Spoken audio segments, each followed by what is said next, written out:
Chapitre 33. Samedi 15 août. La mer conserve sa monotone uniformité, nulle terre n'est en vue. L'horizon paraît excessivement reculé. J'ai la tête encore alourdie par la violence de mon rêve. Mon oncle n'a pas rêvé, lui, mais il est de mauvaise humeur. Il parcourt tous les points de l'espace avec sa lunette et se croise les bras d'un air dépité. Je remarque que le professeur Lindenbrock tente à redevenir l'homme impatient du passé, et je consigne le fait sur mon journal. Il a fallu mes dangers et mes souffrances pour tirer de lui quelque étincelle d'humanité, mais depuis ma guérison, la nature a repris le dessus. Et cependant, pourquoi s'emporter? Le voyage ne s'accomplit-il pas dans les circonstances les plus favorables? Est-ce que le radeau ne file pas avec une merveilleuse rapidité? Vous semblez inquiet, mon oncle, dis-je en le voyant souvent porter la lunette à ses yeux. Inquiet? Non. Impatient alors. On le saurait à moins. Cependant, nous marchons avec une vitesse. Que m'importe? Ce n'est pas la vitesse qui est trop petite, c'est la mer qui est trop grande. Je me souviens alors que le professeur, avant notre départ, estimait à une trentaine de lieues la longueur de cet océan souterrain. Or, nous avons déjà parcouru un chemin 3 fois plus long, et les rivages du sud n'apparaissent pas encore. Nous ne descendons pas, répond le professeur. Tout cela est du temps perdu. Et en somme, je ne suis pas venu si loin pour faire une partie de bateau sur un étang. Il appelle cette traversée une partie de bateau, et cette mer un étang. Mais, dis-je, puisque nous avons suivi la route indiquée par Saknussemm, c'est la question. Avons-nous suivi cette route? Saknussemm a-t-il rencontré cette étendue d'eau? L'a-t-il traversée? Ce ruisseau que nous avons pris pour guide ne nous a-t-il pas complètement égarés? En tout cas, nous ne pouvons regretter d'être venus ici. Ce spectacle est magnifique et il ne s'agit pas de voir. Je me suis proposé un but et je veux l'atteindre. Ainsi ne me parle pas d'admirer. Je me le tiens pour dit, et je laisse le professeur se ronger les lèvres d'impatience. À 6 heures du soir, Hans réclame sa paix, et ses 3 riksdals lui sont comptés. Dimanche 16 août. Rien de nouveau, même temps. Le vent a une légère tendance à fraîchir. En me réveillant, mon premier soin est de constater l'intensité de la lumière.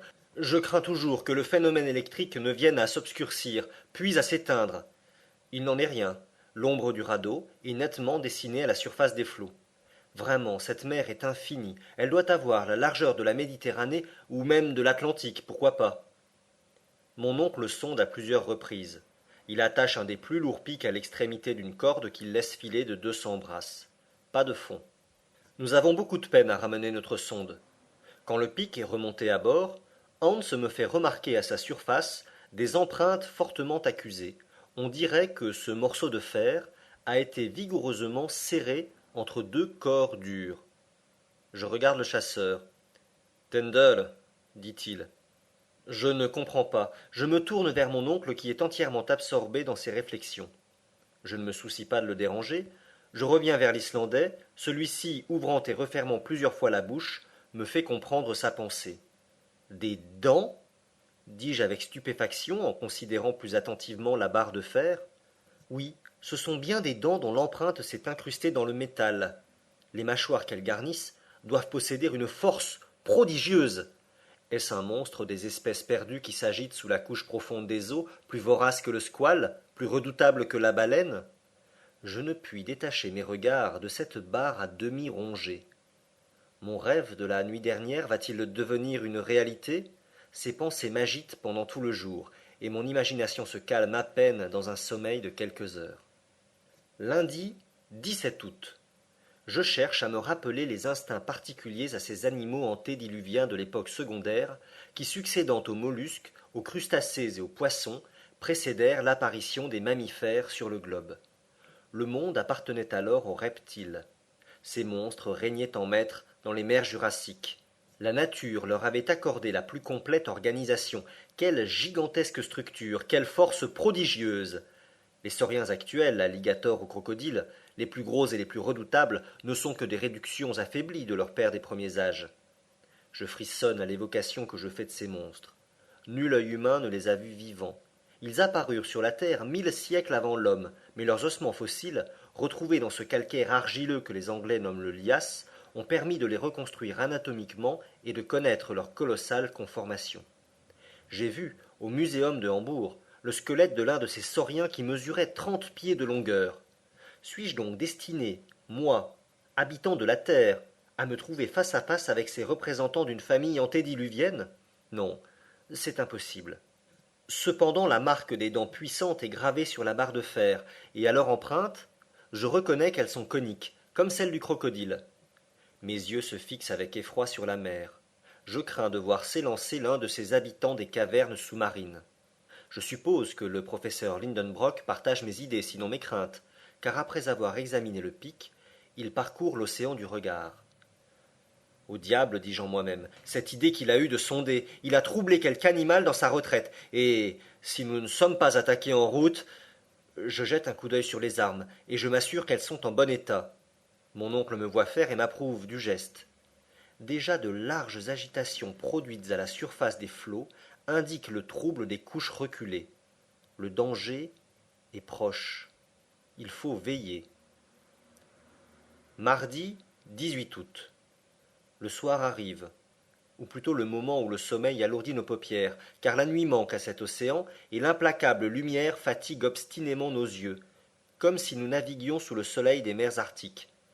Hans est à la barre. Pendant son quart, je m'endors. 2 heures après, une secousse épouvantable me réveille. Le radeau a été soulevé hors des flots avec une indescriptible puissance et rejeté à 20 toises de là. Qu'y a-t-il? S'écrie mon oncle. Avons-nous touché? Hans montre du doigt, à une distance de 200 toises, une masse noirâtre qui s'élève et s'abaisse tour à tour. Je regarde et je m'écrie. C'est un marsouin colossal! Oui, réplique mon oncle, et voilà maintenant un lézard de mer d'une grosseur peu commune. Et plus loin, un crocodile monstrueux. Voyez sa large mâchoire et les rangées de dents dont elle est armée. Ah, il disparaît. Une baleine, s'écrie alors le professeur. J'aperçois ses nageoires énormes, vois l'air et l'eau qu'elle chasse par ses évents. En effet, 2 colonnes liquides s'élèvent à une hauteur considérable au-dessus de la mer. Nous restons surpris, stupéfaits, épouvantés en présence de ce troupeau de monstres marins.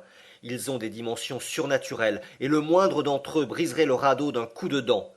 Hans veut mettre la barre au vent afin de fuir ces voisinages dangereux, mais il aperçoit sur l'autre bord d'autres ennemis non moins redoutables, une tortue large de 40 pieds, et un serpent long de 30 qui darde sa tête énorme au-dessus des flots. Impossible de fuir. Ces reptiles s'approchent. Ils tournent autour du radeau avec une rapidité que des convois lancés à grande vitesse ne sauraient égaler. Ils tracent autour de lui des cercles concentriques.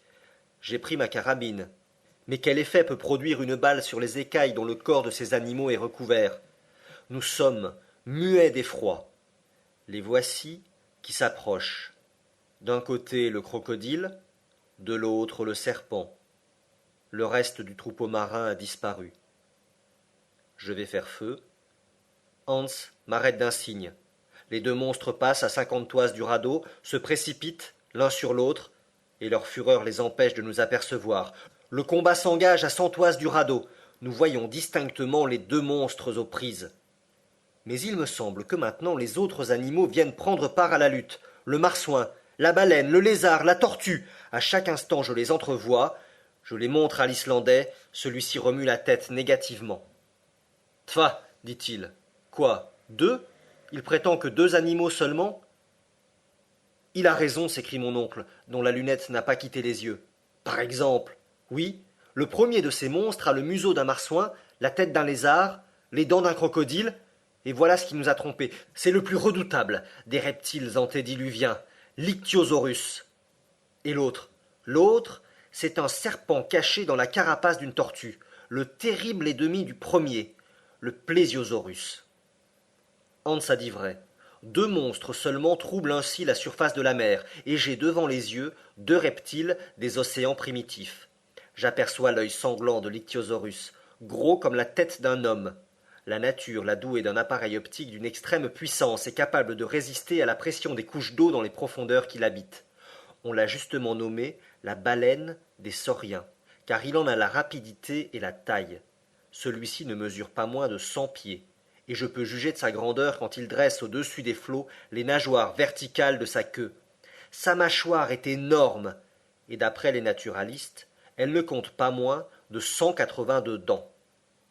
Le plésiosaurus, serpent à tronc cylindrique, à queue courte, a les pattes disposées en forme de rame, son corps est entièrement revêtu d'une carapace, et son cou, flexible comme celui du cygne, se dresse à 30 pieds au-dessus des flots. Ces animaux s'attaquent avec une indescriptible furie. Ils soulèvent des montagnes liquides qui refluent jusqu'au radeau. 20 fois nous sommes sur le point de chavirer. Des sifflements d'une prodigieuse intensité se font entendre. Les deux bêtes sont enlacées. Je ne puis les distinguer l'une de l'autre. Il faut tout craindre de la rage du vainqueur. 1 heure, 2 heures se passent. La lutte continue avec le même acharnement. Les combattants se rapprochent du radeau et s'en éloignent tour à tour. Nous restons immobiles, prêts à faire feu. Soudain, l'Ichthyosaurus et le Plésiosaurus disparaissent en creusant un véritable maelstrom au sein des flots. Plusieurs minutes s'écoulent. Le combat va-t-il se terminer dans les profondeurs de la mer? Tout à coup, une tête énorme s'élance au dehors, la tête du Plésiosaurus. Le monstre est blessé à mort. Je n'aperçois plus son immense carapace. Seulement son long cou se dresse, s'abat, se relève, se recourbe, cingle les flots comme un fouet gigantesque et se tord comme un ver coupé. L'eau rejaillit à une distance considérable. Elle nous aveugle. Mais bientôt l'agonie du reptile touche à sa fin. Ses mouvements diminuent, ses contorsions s'apaisent, et ce long tronçon de serpent s'étend comme une masse inerte sur les flots calmés. Quant à l'Ichthyosaurus, a-t-il donc regagné sa caverne sous-marine, ou va-t-il reparaître à la surface de la mer?